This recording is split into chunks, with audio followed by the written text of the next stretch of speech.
And Payson say a man will be criminally charged after he hit a 9-year-old who was walking home from school. It was a hit and run.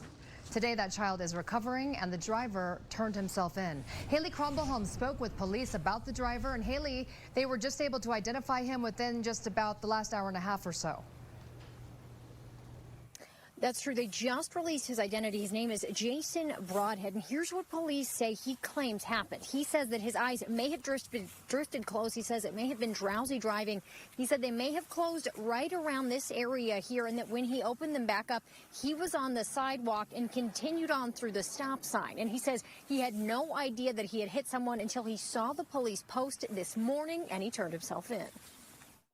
There was a ton of cops, and he was like, I think they're following someone. There's also 2 fire trucks and an ambulance as well, and a whole bunch of people huddled in a big circle. That was the scene after police say this 9-year-old boy was walking on a sidewalk near South Canyon Road, headed home from school, when a man driving a Chevy truck hit him.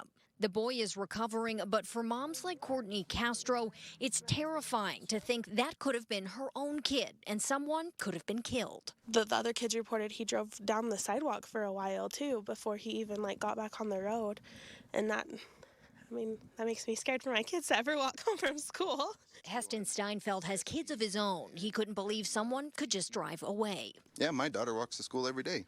Her school's right down there. There's so many kids that live in these townhomes that just walk to school.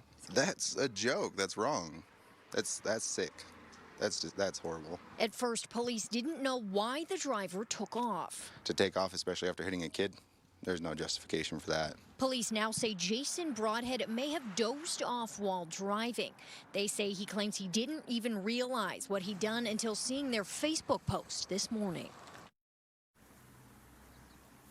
And police say Broadhead will be criminally charged with leaving the scene of an accident that involved injuries. And as for that 9-year-old, he is still recovering. We've reached out to the families. They said they're just not ready to talk about what happened.